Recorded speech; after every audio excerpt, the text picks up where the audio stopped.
Muy buenas tardes a todos. Antes de comenzar la actividad, agradecemos nuevamente la presencia de quienes hoy nos acompañan. Hace 2 semanas atrás comenzamos esta iniciativa, un ciclo de charlas que busca informar y educar a la comunidad con respecto a la crisis sanitaria que hoy estamos viviendo a nivel mundial. Para ello, hacemos partícipes a los expertos que se dedican al área de la investigación y que conforman la Facultad de Ciencias de la Universidad del Biobío. En relación al escenario actual de la pandemia en nuestro país, aquellos que se han podido informar y están al tanto de los reportes diarios que emite el gobierno, nos damos cuenta que la situación sigue siendo compleja. En Chile, los casos de contagios van en aumento. En la presentación de hoy veremos que muchos de los modelos epidemiológicos usados actualmente para conocer el avance del COVID-19 están basados en herramientas matemáticas avanzadas. Con el fin de mostrar las bases del funcionamiento de estos modelos, en esta charla se expondrán dos de los modelos más sencillos y la matemática que está detrás de estos. Para hablar de este tema, hoy nos acompaña el profesor Salomón Rebollo, académico del Departamento de Matemática de la Facultad de Ciencias, Universidad del Biobío, quien nos expondrá un acercamiento a la epidemiología a través de las matemáticas.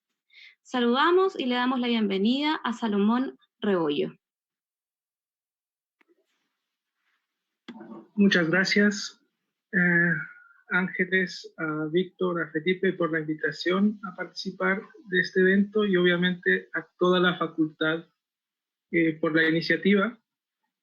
Hoy voy a hablar entonces de un par de modelos básicos muy sencillos, pero con la idea de que las ideas subyacentes, tanto matemáticas como epidemiológicas, nos permitan eh, ayudarnos a conocer un poco más de los modelos sofisticados que se usan en diferentes partes del mundo para controlar, la, para predecir, más bien dicho, el número de contagios que tenemos por COVID-19. ¿Ok? Entonces ahora estoy compartiendo ya la pantalla de la presentación y básicamente lo que voy a hacer es dividir la presentación en 4 bloques. Primero hablaré un poco del crecimiento exponencial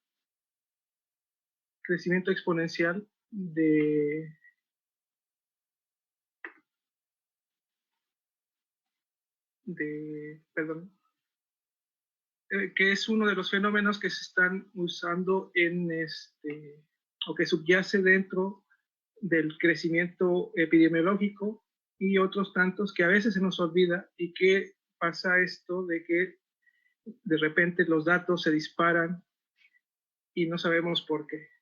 En la segunda parte voy a hablar de dos de los modelos propiamente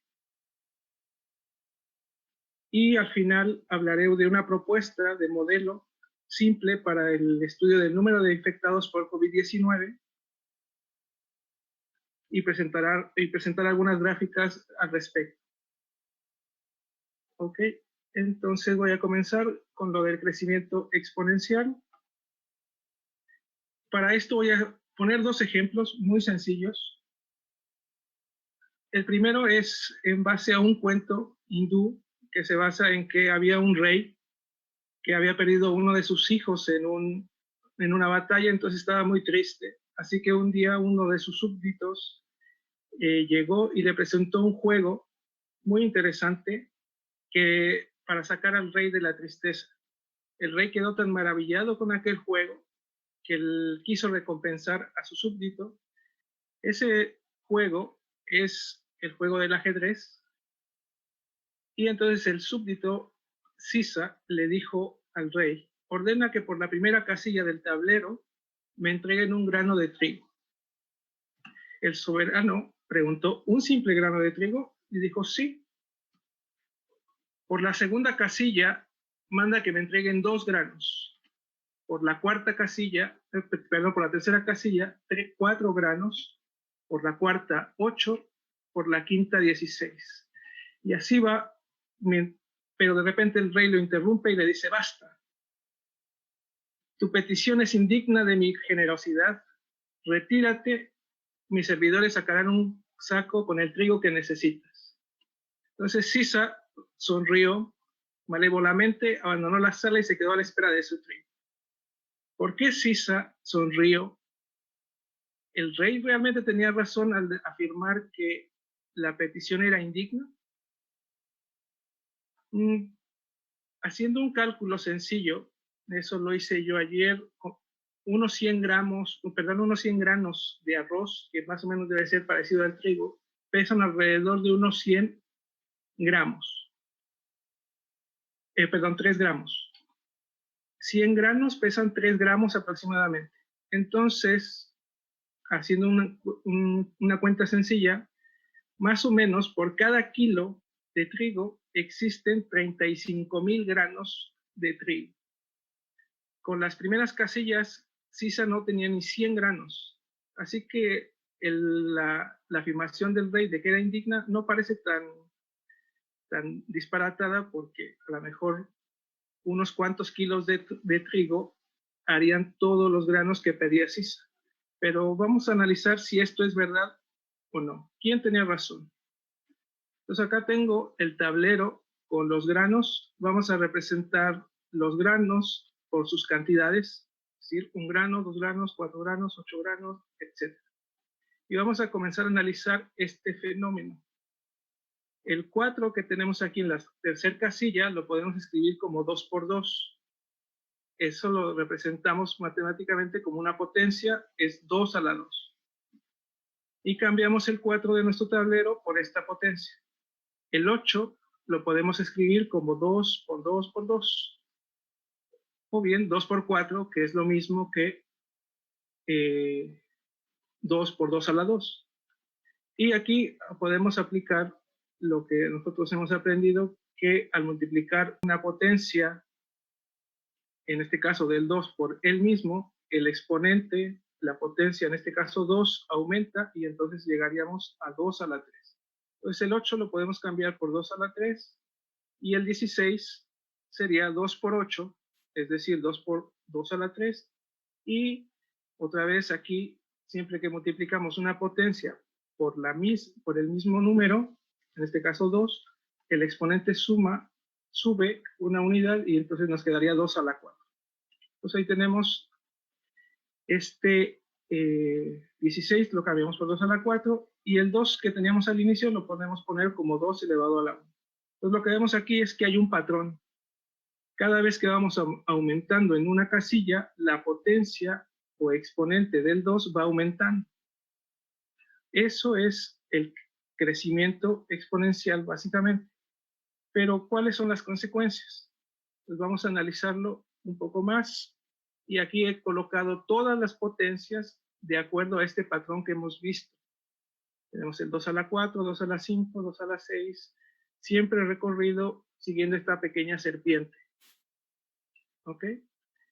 Y vamos aumentando la potencia hasta llegar a la 2 a la 63, que es la esquina superior izquierda.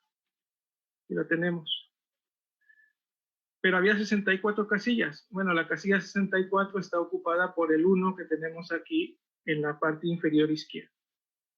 Así que entonces la cantidad de trigo que pedía Sisa es la suma de todas estas cantidades.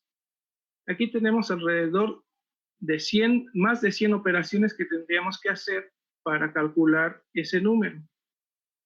Todas las potencias y luego realizar las sumas. Entonces vamos a hacer un pequeño truco, que es lo que nos gusta a los matemáticos, y vamos a multiplicar esta expresión por 2.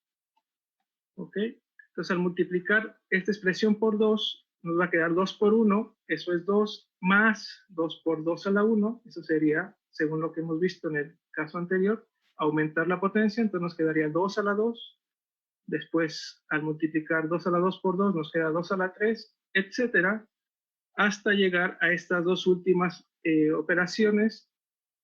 El 2 a la 62 multiplicado por 2 quedaría 2 a la 63, y finalmente el último quedaría 2 a la 64. Entonces aquí los escribo, y lo que notamos es que estas cantidades que están emparejadas son iguales. Entonces, haciendo la resta de estas dos cantidades, de la de abajo le restamos la de arriba, todas las cantidades que están emparejadas se van a cancelar porque son iguales y las estamos restando. Así que el único que va a sobrevivir es el 2 a la 64 y el 1. Pues aquí lo tenemos. ¿Y eso por qué lo hicimos? Porque acá tenemos 2 a la t menos t, que es lo mismo que pensar 2 peras menos una pera, nos queda una pera, ¿verdad? Pues aquí nos queda t. Y t era la cantidad que necesitábamos. Entonces, para calcular t, la cantidad de granos, solo lo hemos transformado en dos operaciones. En lugar de hacer 100, vamos a hacer 2. Es uno de los trucos favoritos de los matemáticos. Ahora hay que calcular esto. ¿Cuántos granos son en realidad?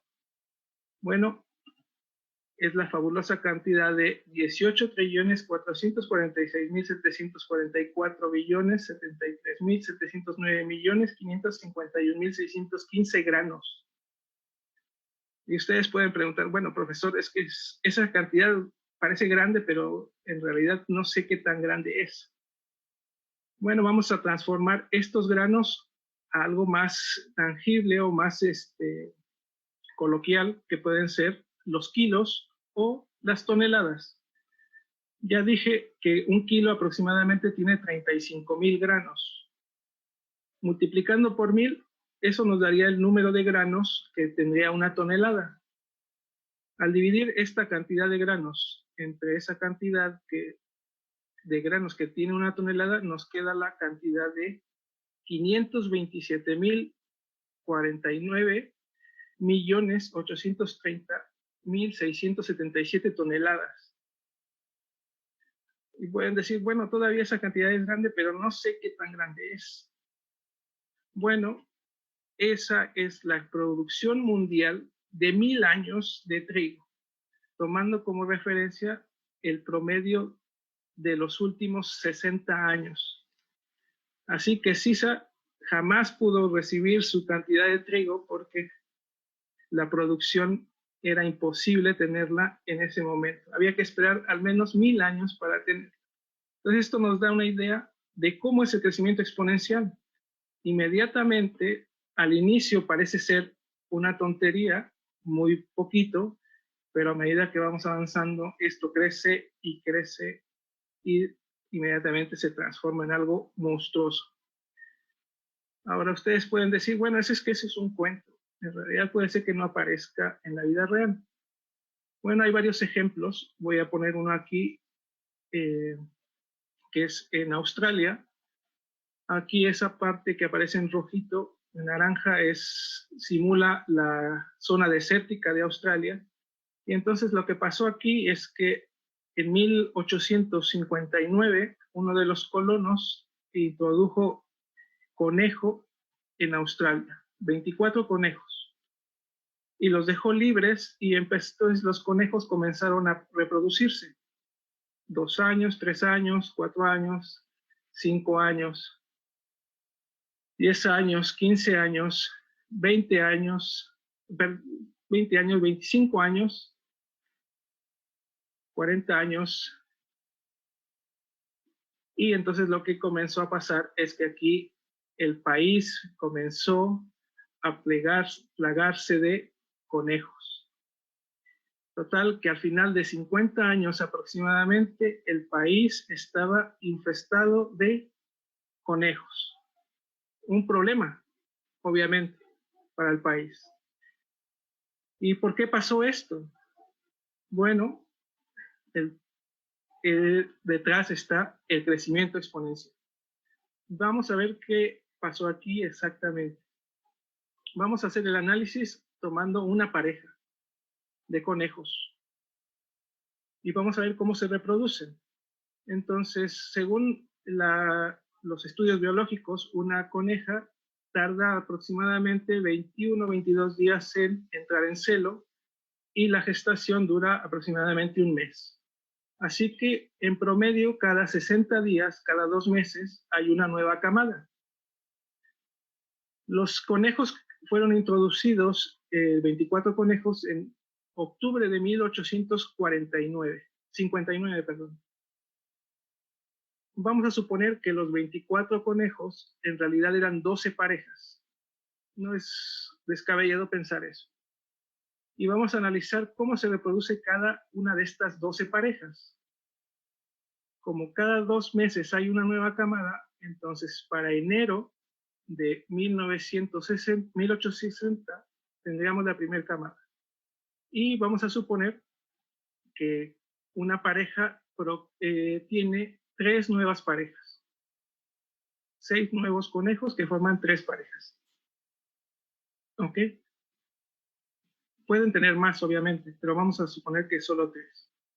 Entonces, para después de 2 meses, es decir, para marzo, esa pareja original va a procrear otra vez otras 3 parejas de conejos. O 2 meses después, otras 3 parejas. Entonces, para mayo, cada pareja tiene un árbol genealógico de 10 parejas. Las parejas nuevas son todavía pequeñas para reproducirse en ese periodo. Entonces, vamos a hacer el siguiente análisis del año 1859 al 64, 5 años. Y vamos a hacer la siguiente distinción. Vamos a hablar de parejas nuevas y parejas acumuladas en cada año. Las parejas acumuladas son las que llegan a mayo de ese año, a mayo de cada año. Y las nuevas vamos a interpretar que son las que quedan a finales de octubre para reproducirse de noviembre a mayo del siguiente año. ¿Ok? Y que en medio hay un periodo de caza. ¿Ok? En el cual algunas parejas van a morir. NP representa el número de parejas. Entonces, al inicio, como se dejaron libres, teníamos 12 parejas, esas 24 conejos. Para mayo de 1860, cada una de estas 12 parejas tiene un árbol genealógico de 10, según nuestra figura. ¿Ok? Entonces, para 1860 tendríamos 120 nuevas parejas. Después viene el periodo de caza y vamos a suponer que solamente nos queda el 20% de esta cantidad para noviembre. Es decir, nos quedarían 24 parejas, las cuales se van a reproducir de acuerdo a esta misma figura y van a producir cada pareja 9 nuevas que tendrían de un árbol genealógico de 10. Así que para 1861 tendríamos 240. Y de esas nos vamos a quedar con el 20%, o sea, 48. Así, para 1862 tendríamos 480 nuevas parejas para mayo y para noviembre tendríamos el 20%. Y eso para cada año. ¿Ok? Después de 5 años, para noviembre tendríamos 384, según nuestras suposiciones. Pasar de 12 a 384 en 5 años no parece exagerado, ¿verdad? No es mucho. Pero vamos a analizar estos números que tengo en azul de la siguiente forma. Vamos a expresarlos como múltiplos de 12. Entonces, el primer 12 que tenemos aquí es 12 por 1. El 24, 12 por 2. El 48 es 12 por 4, es decir, 2 a la 2. El 96 lo podemos escribir como 12 por 8, es decir, 2 a la 3. Los otros dos es fácil ver que es 2 a la 4 y 2 a la 5. ¿Qué pasa aquí? Pues que otra vez tenemos ese patrón que teníamos en el ajedrez de las potencias de 2. Así que después de 50 años ya se imaginan cuántos conejos vamos a tener. Va a crecer exponencialmente. Y más o menos algunas informaciones estiman que para 1920, es decir, 60 años después de que se introdujeron, había aproximadamente 10,000 millones de conejos en Australia. Y eso pasó otra vez por este crecimiento exponencial que tenemos en este tipo de fenómenos. Ahora, voy a pasar un poco a la parte matemática y la idea es, ¿por qué pudimos hacer este análisis aquí? Este análisis lo pudimos hacer porque sabíamos cuánto tiempo tarda cada pareja en procrear, es decir, en reproducirse. Pero en general, cuando un fenómeno es nuevo de reproducción o de epidemia, no sabemos cómo se reproduce. Entonces necesitamos, para poder saber cómo avanza, necesitamos saber cómo se está reproduciendo, qué tan rápido se reproduce. ¿Ok? Eso es conocer la razón de cambio de una cantidad. ¿Qué tan rápido está creciendo? Esa razón de cambio es una idea que no es nueva y es de hecho la que nos heredó el padre de la ciencia moderna. Espero que en la Facultad de Ciencias todos lo tengamos claro, que es Galileo Galilei, que vivió aproximadamente alrededor de 1600. Entonces él, entre otras muchas cosas que le merecen este título, estudió la caída de los cuerpos y demostró que Aristóteles estaba equivocado al pensar que los cuerpos más pesados caen más rápido que los cuerpos más ligeros. Y alguien puede pensar inmediatamente ahora, ¿cómo, profesor? Si es verdad, ¿cómo que Aristóteles estaba equivocado? ¿Es verdad que los cuerpos más pesados caen más rápido? Si nosotros dejamos caer una bola de boliche y una pelota de fútbol desde el puente Yacolén, seguro que la bola de boliche toca primero el agua del río Biobío antes que el balón. Y entonces Galileo diría, tiene razón, pero no es porque sea más pesada la bola de boliche, sino porque existe aire. Y entonces uno pregunta, ¿cómo que el aire? Sí, el aire es el que pone más resistencia al movimiento del balón de fútbol que al movimiento de la pelota de boliche o de bola de boliche. Pero ¿qué pasa si no hay aire? Si no hay aire, entonces no hay obstáculo y entonces los dos objetos caen al mismo tiempo. Eso fue una idea totalmente revolucionaria que cambió la ciencia, la creencia que se tenía hasta entonces de la teoría aristotélica. Y dentro de ese estudio, Galileo también observó que cuando medimos las distancias en tiempos iguales, por ejemplo aquí los tiempos en los que se miden las distancias son cada medio segundo, pero las distancias no son las mismas, cambian. Entonces aquí hay una razón de cambio en la distancia respecto del tiempo. Esa razón de cambio la expresamos como este cociente.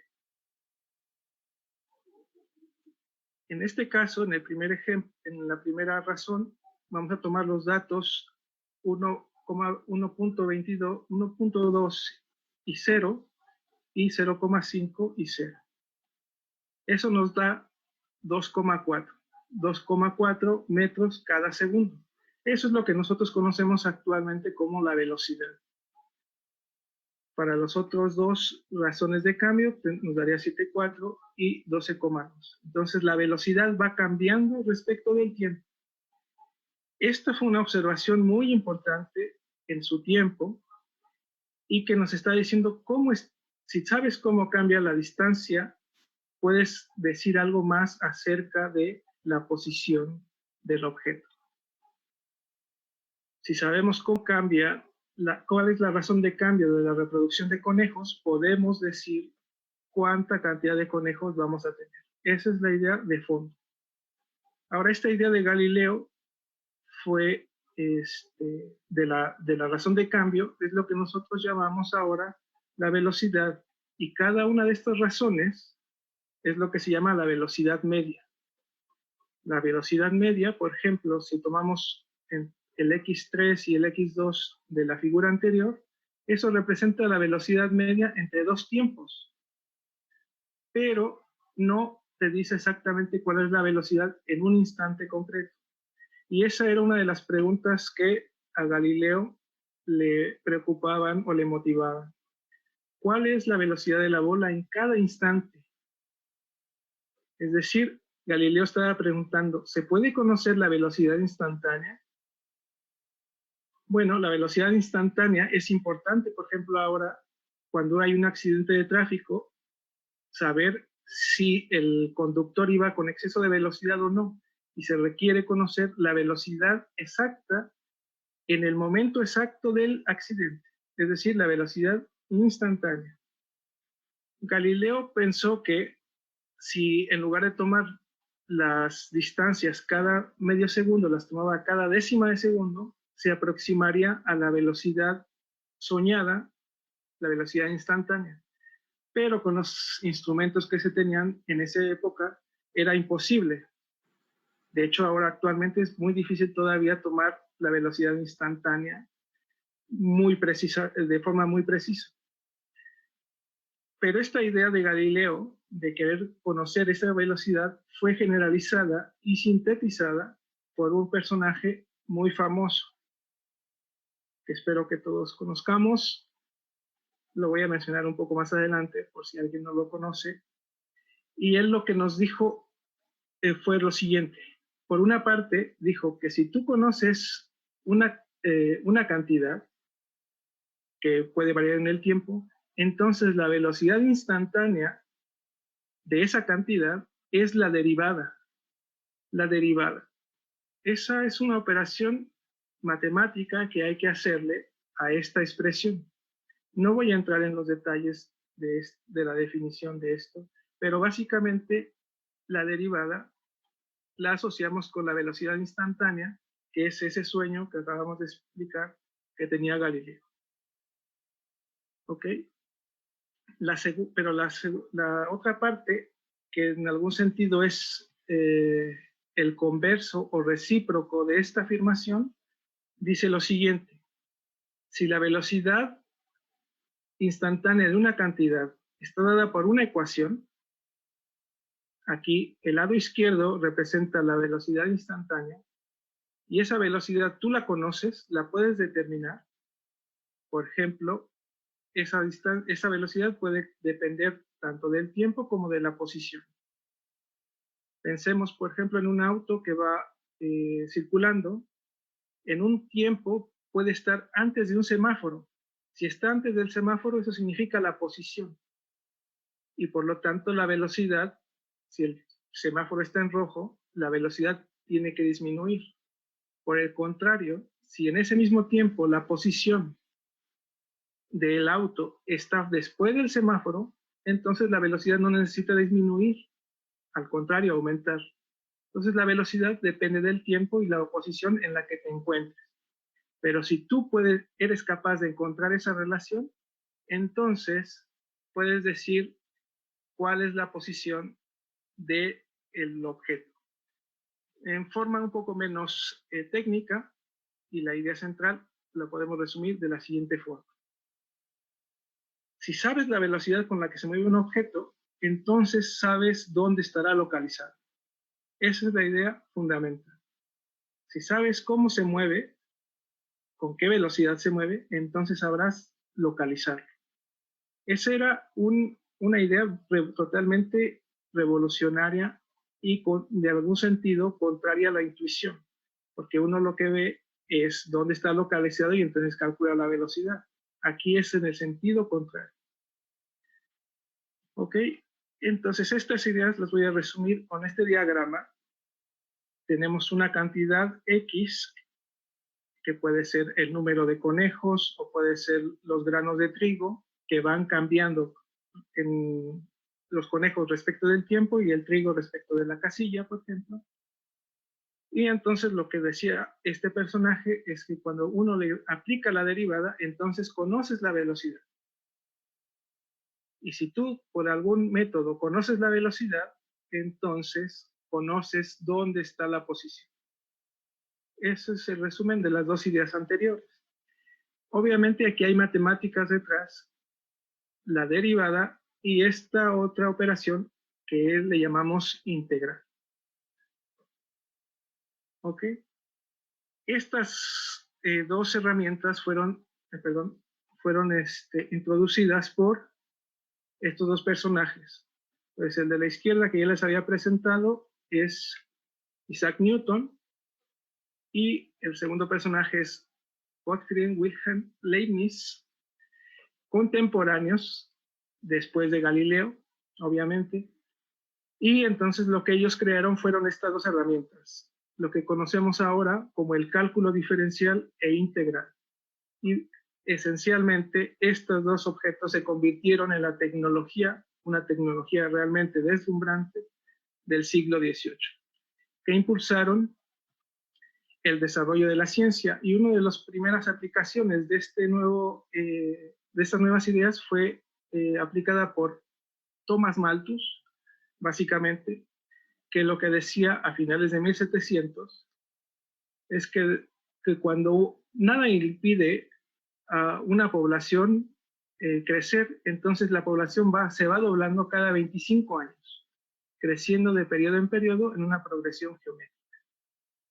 ¿Qué quería decir Malthus exactamente?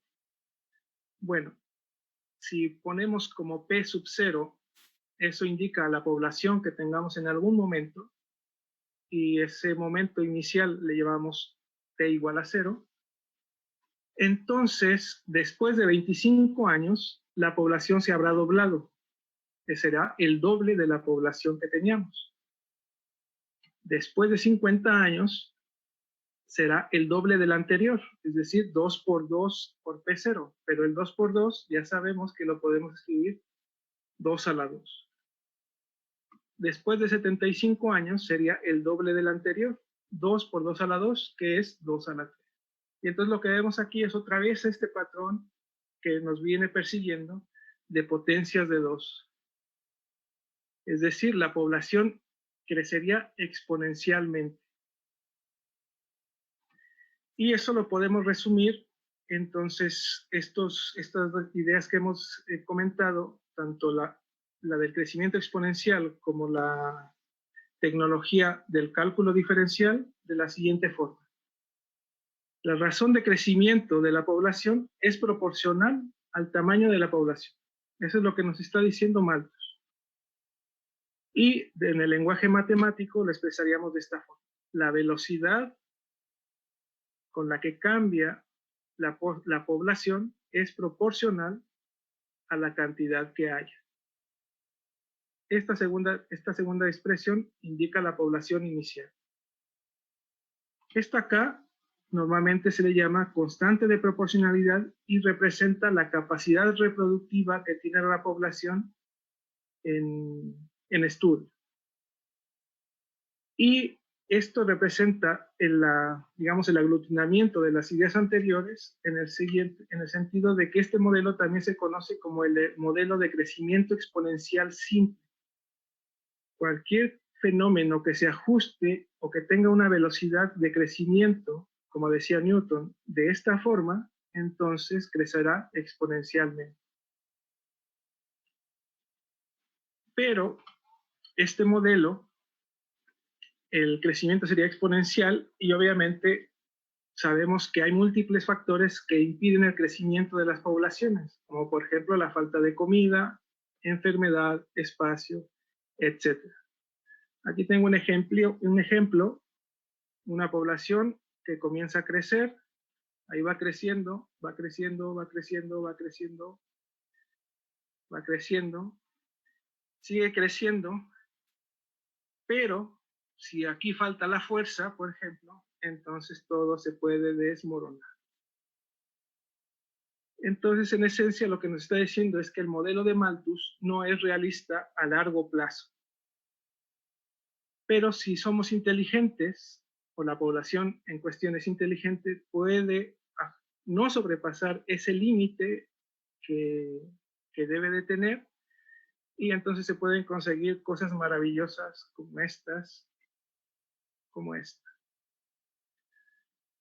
Ok, entonces el modelo de Malthus no es realista y entonces necesita modificarse un poco. Y eso es un modelo distinto. Entonces, lo primero que observamos es que las poblaciones tienen una cantidad máxima, no pueden crecer indefinidamente. Si la cantidad está lejos del máximo que puede tener, el crecimiento será exponencial. Pero si la población se acerca a su máximo, el crecimiento disminuye. Podemos pensar en un auto que está a 3 kilómetros, por ejemplo, de un muro. Al inicio, como está lejos del muro, puede acelerar sin ningún problema y aumentar su velocidad. Su crecimiento es alto. Pero a medida que se acerca al muro, si el conductor aprecia su vida, empezará a disminuir la velocidad, ¿verdad? Lo mismo pasa aquí. A medida que se acerca al máximo, la velocidad de crecimiento tiene que disminuir si es que no quiere colapsarse. Ese modelo que contempla estas restricciones fue propuesto por François Verhulst a principios, mediados de 1800, y se expresa a través de esta ecuación, como nos decía Newton. La velocidad con la que crece la población es proporcional a esta expresión. Fíjense que si P, la expresión que tenemos aquí, es pequeña, si la cantidad de población es pequeña, este cociente es muy pequeño, por lo tanto este término es casi 1 y nos quedaría el modelo de Malthus, el de crecimiento exponencial. Por el contrario, si la cantidad de población es ya cerca del máximo, entonces este cociente es muy cercano a 1 y por lo tanto esta diferencia será cercana a 0, lo que implica que este producto y por lo tanto la velocidad será pequeña. Conforme nos acercamos al máximo, la velocidad disminuye. Muy bien, profesor, ya nos platicaste aquí, pero no veo los modelos epidemiológicos. ¿Dónde están? Bueno, pues hemos hablado de crecimiento exponencial, de la matemática que está detrás o que modela el crecimiento, y ahora vamos a ver realmente estos modelos epidemiológicos. Entonces voy a comenzar con uno sencillo. Vamos a pensar estudiantes en un aula, ¿ok?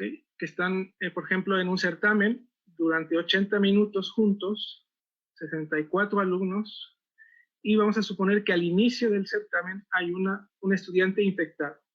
Los azules, los puntitos azules representan estudiantes sanos. Y vamos a pensar en 3 escenarios. Al inicio hay un infectado, otro escenario es que al inicio hay 3 infectados, y un tercer escenario que al inicio del certamen hay 6 infectados. Vamos a representar por x de t la cantidad de infectados después de t minutos. Entonces, en el primer escenario, al inicio, es decir, al tiempo 0, al minuto 0, hay un infectado. Y la pregunta es, ¿cuántos infectados habrá después de los 80 minutos? En el escenario 2, tendríamos 3 infectados, la misma pregunta. Escenario 3, 6 infectados al inicio y la misma pregunta. ¿Cuántos infectados habrá al final del certamen? Y entonces la pregunta aquí es, ¿cómo se va a expandir el contagio en estos escenarios? ¿En cuál se expande más rápido el contagio? El sentido común nos dice que en el tercer escenario, donde hay 6 infectados, es más rápido la propagación.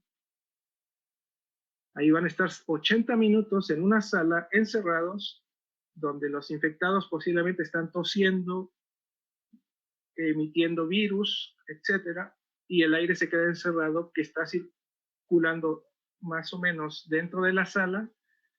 Si entre más infectados hay aquí, más rápido se van a contagiar los sanos. En el escenario del medio, como solo hay 3, no se contagiarán tantos como en el escenario de la derecha, pero sí se contagiarán más que en el de la izquierda, porque en el de la izquierda solo hay 1. Entonces, este análisis nos permite decir que entre más infectados hay, más rápido va a expandirse el contagio. Es decir, la velocidad con la que se está expandiendo el número de contagiados aumenta con el número de infectados. Eso es más o menos obvio. Y eso es lo que nos dice el sentido común. Entonces, si lo queremos transformar al lenguaje que nos decía Newton, lo escribiríamos de esta forma. La velocidad con la que se está cambiando el número de infectados es proporcional a la cantidad de infectados. Entre más infectados hay, más velocidad de propagación. Pero esto es exactamente el modelo de Malthus. Así que el modelo de Malthus no solamente es para poblaciones, sino también para epidemias. Ahora voy a cambiar un poquito el modelo y vamos a, en lugar de pensar en un aula, vamos a pensar en residentes de un condominio. Vamos a pensar que en el condominio hay N residentes, que durante una semana ninguno de los residentes sale del condominio, que el primer día por la mañana, cuando se inicia el confinamiento, hay un elemento, un residente con COVID-19, para ponerlo en contexto actual. Y la pregunta es, ¿cuántos residentes habrá contagiados al final de la semana? Con estos periodos de cuarentena, no es este escenario es totalmente plausible, ¿verdad? Entonces, vamos a representar por X el número de infectados con COVID después de T días, y los que no están contagiados pues, será la diferencia del total menos los que sí están contagiados después de T días. Y para simplificar, vamos a suponer que el infectado inicial vive solo para simplificar un poco la explicación. Entonces, si el infectado inicial no sale de casa y nadie lo visita, no tiene ninguna opción de contagiar al resto. Por lo tanto, al final de la semana, es decir, X de 7, después de 7 días, solamente él quedará infectado. Esta idea lo que nos dice es que el contagio solo puede aumentar si hay interacción entre los infectados y los sanos. Si los infectados solo interactúan entre ellos, no pasa nada, solo se quedan ellos infectados. Si los sanos no interaccionan con los infectados, no se infectarán. Entonces tiene que haber interacción para poder hablar de contagio. Entonces, ¿cuántas interacciones hay entre los infectados y los sanos? Bueno, es este producto. El producto del número de contagiados multiplicado por el número de no contagiados. ¿Y por qué es ese producto el total de interacciones? Bueno, eso lo podemos más o menos deducir a partir de este diagrama. En la parte superior tengo el número de infectados, en la parte inferior el número de no infectados. Vamos a suponer que cada infectado interactúa con todos los no infectados. Eso lo represento con una flecha. Cada uno de ellos, de los infectados, puede interactuar con todos los no infectados. Así que el número de interacciones totales es el número de flechas que yo pueda construir de todos los puntos de arriba a los puntos de abajo. Por cada punto hay n menos x, y en total arriba hay x, por lo tanto, esa cantidad de total de flechas es este producto. Es más fácil, obviamente, si uno lo hace con números concretos, y no será difícil que cada uno de ustedes pueda poner ahí un número concreto de puntos y contar las flechas y convencerse de que, en efecto, este producto representa el número de interacciones totales. ¿Ok? Entonces, regresando ahí aplicando Newton, esta idea de la velocidad, vamos a ver si podemos decir cuál es la velocidad. Pues entre más interacciones, entre más flechas haya, es obvio que más posibilidad de contagio existe. Y por lo tanto, la velocidad con la que crecerá el número de contagiados, la velocidad con la que crecerá, será proporcional al número de interacciones. K, que tenemos aquí, ahora representa tanto la tasa de infectabilidad como la cantidad de interacciones. ¿Por qué? Porque generalmente un infectado no interacciona con todos, sino con quizá con solo una porción. ¿Qué tanta porción? Eso lo podemos medir con esta constante K. Entonces ya tenemos una parte de lo que nos decía Newton. Conocemos la velocidad con la que se está moviendo el número de infectados. Y Newton lo que nos dice, si conoces la velocidad, entonces puedes saber cuánto vale X. ¿Cómo? Aplicando la integral. Esa es la idea de fondo, la idea matemática de fondo. Pero aquí lo que quiero demostrarles es que este modelo epidemiológico en realidad es el modelo de Verhulst que ya vimos para poblaciones. ¿Cómo se ve que es el modelo? Muy sencillo. Vamos a usar otro de los trucos matemáticos, que es multiplicar y dividir por la misma cantidad. Entonces, este modelo que teníamos aquí, lo vamos a multiplicar por n. Multiplicamos por n y también dividimos para que no se altere la igualdad. Pero vamos a dividir en esta parte. Entonces nos quedaría n entre n, nos queda un 1, y nos quedaría x entre n, es esta parte.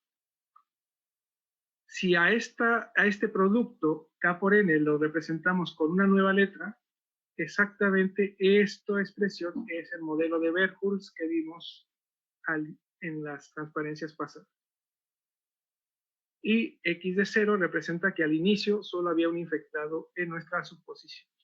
Entonces, los modelos de Malthus y de Verhulst son los dos ejemplos más sencillos de modelos epidemiológicos para ver cómo evolucionan las pandemias, o en este caso sobre el COVID-19. Obviamente, al igual que el modelo de Malthus tiene limitaciones, el de Verhulst también. ¿Cuáles son unas de las limitaciones? Por ejemplo, este modelo no toma en cuenta el confinamiento que tenemos, no toma en cuenta los recursos sanitarios, no toma en cuenta la protección que toman las personas para protegerse. Pero pueden ser útiles para comenzar a entender esos modelos matemáticos más sofisticados que nos permiten conocer la evolución de esta pandemia. Ok, entonces estos modelos, aparte de lo que hizo Newton con la gravitación universal, demostraron por qué el cálculo diferencial e integral realmente era una nueva tecnología que permitía entender la naturaleza. Esa idea de Newton de conocer la velocidad a través de una ecuación es lo que nosotros conocemos ahora como ecuación diferencial. Y Newton, siguiendo las ideas de Galileo, estaba convencido de la siguiente afirmación: que las leyes de la naturaleza se expresan en términos de ecuaciones diferenciales. Si nosotros vemos la teoría de la relatividad de Einstein o la teoría electromagnética, vemos que también se expresan por ecuaciones diferenciales. Así que Newton tenía, y creo que sigue teniendo razón en esta afirmación. Para entender la naturaleza, tenemos que una forma de entenderla es a través de las ecuaciones diferenciales. Entonces, para terminar, voy a hablar un poco del modelo, un modelo simple para los infectados por COVID-19, y la idea es modificar el modelo de Verhulst para incorporar el confinamiento. Entonces, aquí vamos a suponer que estamos en un país que tiene una cantidad n de habitantes. X de t será el número de habitantes con COVID después de t días. Los sanos sería la diferencia. Y que existe un régimen de confinamiento que puede variar en el tiempo, ¿ok? Que es lo que estamos viviendo en todo el planeta.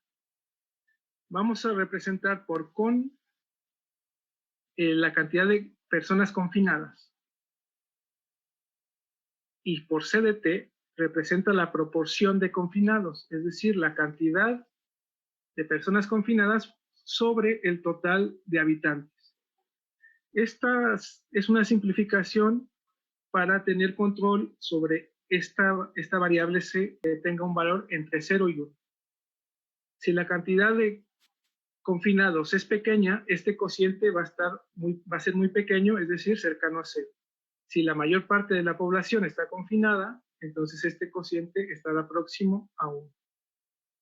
Acá tengo algunos ejemplos de curvas de confinamiento. Entonces, al inicio de una pandemia, la gente no está confinada, está en la calle, moviéndose en trabajo, etc. Pero cuando ya ve que hay problemas, puede confinarse por medidas gubernamentales o por iniciativa propia. El confinamiento puede ser muy drástico, como lo representa la primera figura, o más lento como la segunda. Y esta tercera yo creo que se ajusta un poco más a lo que nos pasa aquí en el país, en Chile, que con aplicación y levantamiento de cuarentenas, el total de contagiados, de confinados, está oscilando. Ahora posiblemente, dado que vemos que está aumentando, posiblemente más gente tome conciencia y haya más porcentaje de confinamiento. Pero más o menos esa sería la situación. Ahora, para simplificar la notación, voy a omitir la T en las expresiones. Entonces, las interacciones que hay entre los infectados y los no infectados ahora estaría dada por esta expresión. El primer término, 1 menos C por N, es como la cantidad de gente, o la proporción de gente, más bien dicho, que está interactuando o que va a interactuar con los infectados. A medida que haya más confinamiento, menos personas sanas van a interactuar con los infectados. Eso es lo que estoy diciendo con este punto. Si C está cercano a 1, este término sería próximo a 0, por lo tanto, la cantidad de población que estaría interactuando sería pequeña. ¿Ok? Entonces, la velocidad de propagación, volviendo a aplicar nuestra tecnología de Newton, del cálculo diferencial, es que la velocidad con la que está creciendo el número de infectados es proporcional a la interacción que hay entre los infectados y los no infectados, tomando en cuenta el confinamiento. Esta idea la he aplicado y, por ejemplo, aquí tengo una aplicación a España para los casos acumulados, donde se supone que hubo un confinamiento del 90% a partir de más o menos del día 45 de iniciado el contagio o el aumento consecutivo diario de contagiados. Y lo que vemos aquí es que aquí hay en medio de la roja y la negra, hay una curva azul que se ajusta bastante bien a los datos. Esto es la gráfica de contagios diarios. Esa curva azul de la que hablaba es la que va aquí en medio y que más o menos está en medio de los datos oficiales que están representados aquí por los cuadrados negros, grises que se ven aquí. Entonces aquí hay un error de aproximadamente, al final hay un error aproximado de 1000 personas en este caso, pero para este periodo estábamos hablando de más de 100,000 contagiados, así que un error de 1000 realmente era insignificante. Para Chile, para los casos acumulados, con un 85% de confinamiento a partir del día 50, tiene este comportamiento. También aquí hay una curva azul que se ajusta bastante bien hasta el día 60. Ahora ya estamos en el día 90. Desgraciadamente, este modelo, con esta suposición, hasta el día 90 se desajusta. Ya no se ajusta a los datos.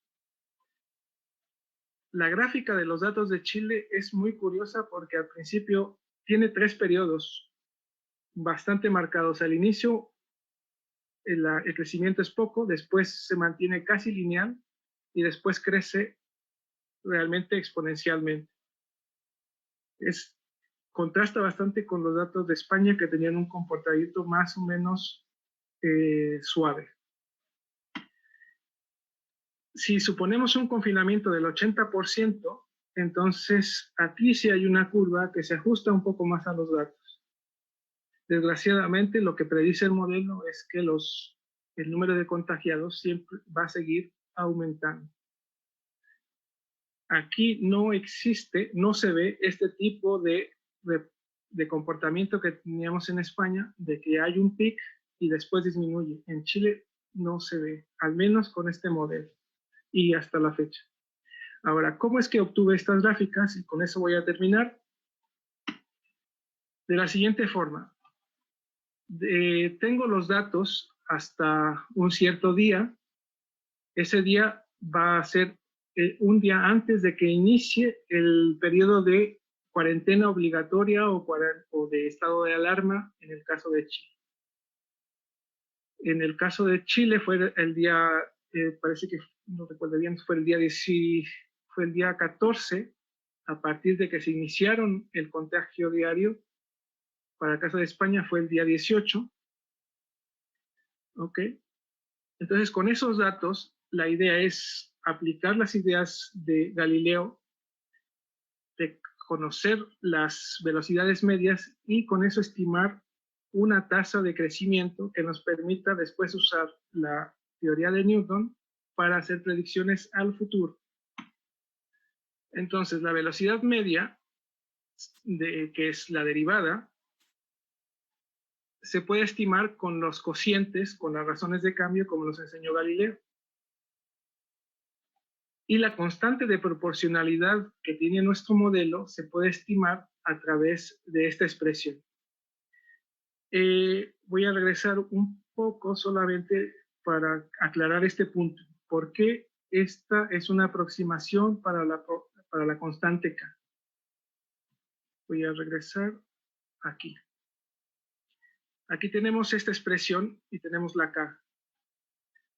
Si nosotros todos estos términos que están multiplicando la K, las pasamos, como hemos aprendido en el colegio, del otro lado, dividiendo, entonces nos va a quedar el producto de X por esta expresión. También al inicio el confinamiento es muy pequeño, que lo podemos despreciar y entonces podemos suponer que esto es un 1. Entonces solamente nos quedaría n menos x. X por n menos x pasaría dividiendo del otro lado. Y eso es lo que estoy diciendo aquí. Aquí tenemos x por n menos x, x por n menos x, pero estamos aplicando la idea de Galileo de la velocidad media siempre. Entonces lo que se hace es calcular estas cantidades con los datos reales, oficiales, más bien dicho, oficiales, y con un promedio de estos valores se consigue una constante de proporcionalidad. Entonces lo que hice yo fue hacer este análisis para los datos de España y de Chile y suponer que el confinamiento comienza a partir del día siguiente y entonces proponer este modelo. La velocidad de crecimiento del número de contagiados es proporcional a las interacciones, pero con esta K, que se calcula, como nos decía Galileo.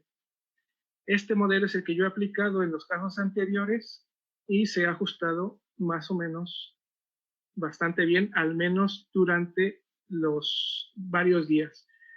Es sorprendente que en el caso de España, por ejemplo, en el caso de España, fueron la DSD vale 18 y el modelo, o sea, estaríamos por aquí, con todos estos datos, son los que yo usé y con esos datos únicamente se puede predecir cuál sería la evolución del número de contagiados. En España este porcentaje es más o menos verosímil, dado que el confinamiento realmente fue fuerte. En el caso de Chile hice lo mismo, hasta el día 14 tomé los datos, hice un promedio de, como lo expliqué, y dejé correr el modelo hasta el día 60 y se ajusta bastante bien bajo esta condición. Este porcentaje de confinamiento puede ser que no sea tan ajustado a la realidad, porque en la calle vemos que hay muchísima gente y posiblemente que tiene un 80% sea más real y nos estaría pasando esto. Bueno, aquí termino. Muchas gracias por su atención.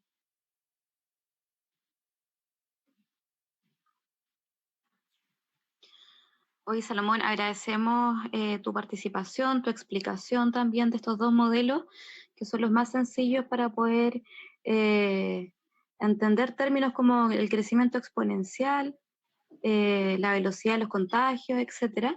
Y bueno, vamos a comenzar con el ítem de las preguntas. Y como te contamos en algún minuto, estamos transmitiendo por el Facebook Live de la facultad y ya tenemos preguntas ahí, así que voy a comenzar yo leyendo y dice, ¿cómo compatibilizan una proyección de contagios COVID añadiendo las variables densidad poblacional y hacinamiento, calidad del sistema inmunológico de una masa de personas? Al parecer no las incluyen, ¿o sí? Bien, en este modelo, o sea, en estos modelos no se consideran, como ya lo expliqué en alguna parte, aquí solamente estamos considerando en este último modelo el número de contagiados y el confinamiento. No se toma en cuenta, como mencioné, la calidad o los recursos hospitalarios, por ejemplo, cuánta densidad de población hay en diferentes, porque no es lo mismo estar en Santiago que estar en Los Ángeles, por ejemplo, o en Talca. Todas esas otras variables, cada una de esas variables, y estrictamente lo que implicaría es añadir una nueva ecuación diferencial, como nos dice Newton, y ver cómo cambia.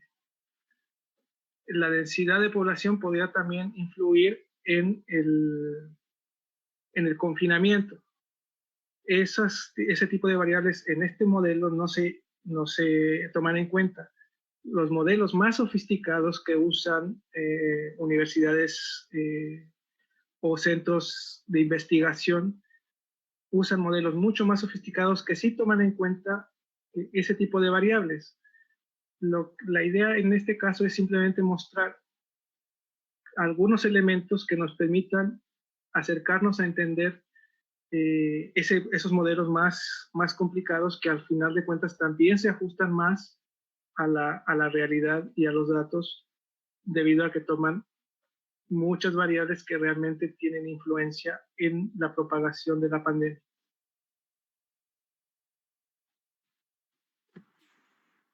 Perfecto. ¿Tenemos más preguntas acá en la audiencia?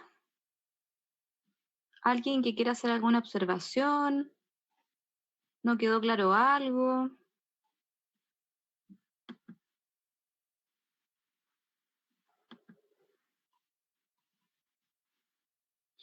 Parece que quedó todo súper claro, Salomón. Bueno, eso espero que la falta de preguntas sea porque quedó todo claro y no porque no se haya entendido. Sí, aquí dicen, bueno, muy buena la explicación. Agradecido, me tengo que retirar. Muchas gracias. La verdad es que al parecer hoy día no tenemos consultas. Quedó muy claro también, dicen por acá. Y por Facebook Live.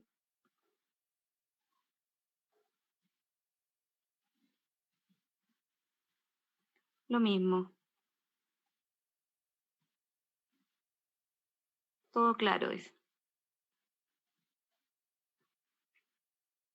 Perfecto, pues Podría. agradecer nuevamente la invitación y que permite compartir con el público Aquí, estas Salomón, ideas. apareció una inquietud. Dice, ¿podría explicar un poco los métodos de estimación? Sí, o sea, las estimaciones que yo hice fueron estas que estoy colocando aquí.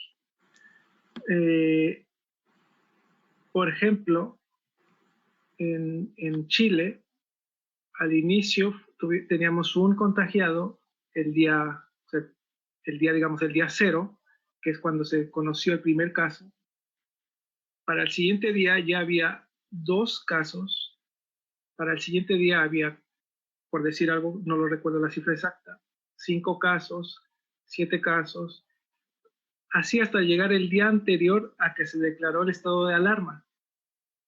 Todos esos datos se conocieron a través del ministerio. Entonces, con esos datos, lo que yo hice fue calcular estos cocientes que representan una aproximación a la velocidad instantánea. Es decir, es solamente una velocidad media del crecimiento del número de infectados. Y reemplacé en todas estas expresiones pues los datos oficiales que teníamos nosotros representados o comunicados a través del ministerio. Por ejemplo, 2 menos 1, 3 menos 2, 5 menos 3, etcétera. Todo esto te va dando un número y eso es una estimación para la velocidad media. Esa velocidad media la podemos usar también para estimar la constante K.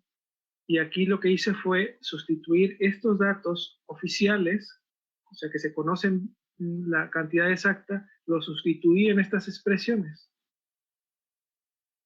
Después tomé el promedio de todos ellos y eso me da una estimación de la constante de proporcionalidad. Esa constante al final fue la que yo usé en el modelo, es decir, esa K0 nos estaría diciendo cuál es la tasa de contagio, esencialmente cuál es la tasa de contagio y qué tanta gente está interactuando entre infectados y no infectados. Y este modelo sencillo, vuelvo a repetir, es sencillo, no toma en cuenta muchas consideraciones, pero sin embargo se ajusta bastante, al menos por un periodo de días importante. Notemos que el periodo de estado de alarma en Chile se declaró el día 18, a partir del día 18, que eso en realidad representa el día 14 desde el inicio de los contagios, fue el 18 de marzo, pero representa el día 14 desde que se iniciaron los contagios. Y en la gráfica que tenemos, que he mostrado aquí, el modelo predice hasta un día 60 más o menos adecuadamente el número de contagios. Después del día 60 se desajusta, ya no predice, porque se predice por abajo, mientras que el número real está por arriba. Pero la estimación la hice en esta forma. Obviamente hay muchas otras alternativas para estimar estas constantes más precisas, tanto matemáticas como estadísticas, porque Manuel habló en su charla también de cómo estimar los parámetros a base de los datos. Entonces hay varias herramientas para estimar estos valores. Espero que haya contestado a la pregunta.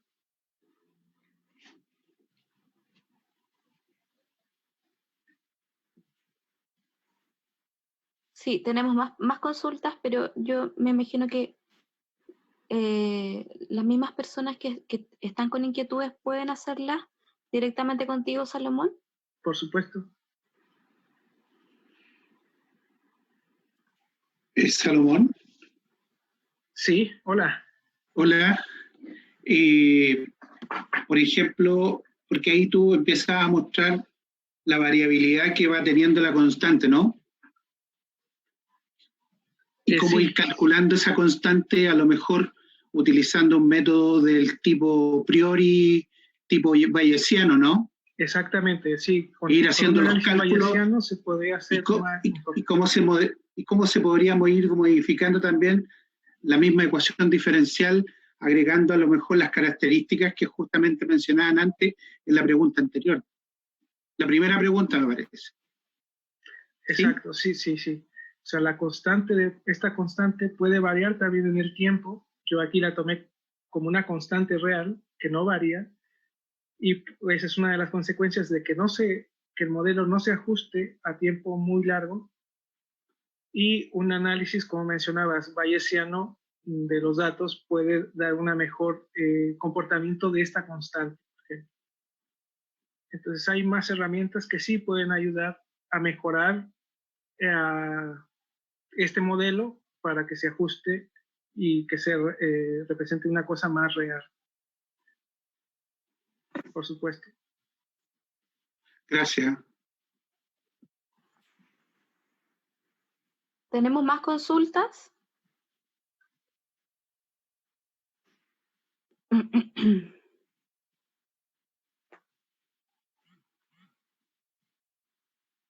No, parece que ya no tenemos más consultas, Salomón.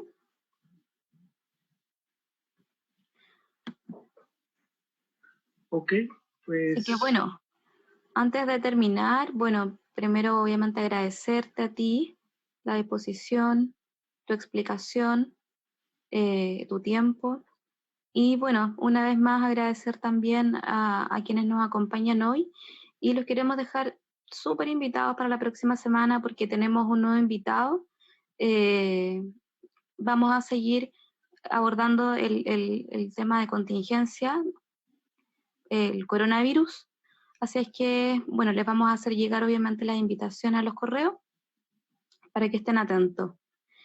Gracias, Salomón. Muchas gracias. Dime nomás. Si me permites hacer un comentario final. Por supuesto.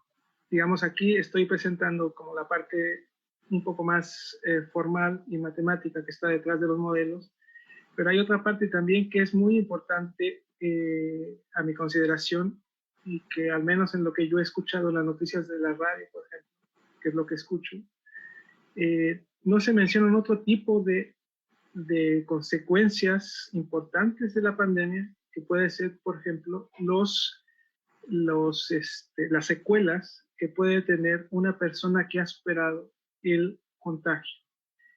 En España, Italia y Inglaterra hay varios estudios que muestran, que mencionan secuelas importantes en personas que han pasado el COVID. Y de eso no se dice mucho. Parece que si se supera la enfermedad todo está listo, y hay varios estudios que dicen que no, que hay que tener cuidado.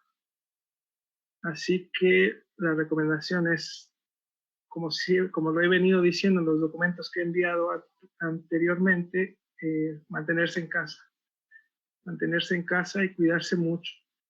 La situación es difícil. Bueno, solo quería hacer ese comentario. Muchas gracias a todos por asistir a esta charla. Muchas gracias a ti, Salomón, por acompañarnos esta noche. Que estén todos muy bien, que descansen y ya nos vemos la próxima semana.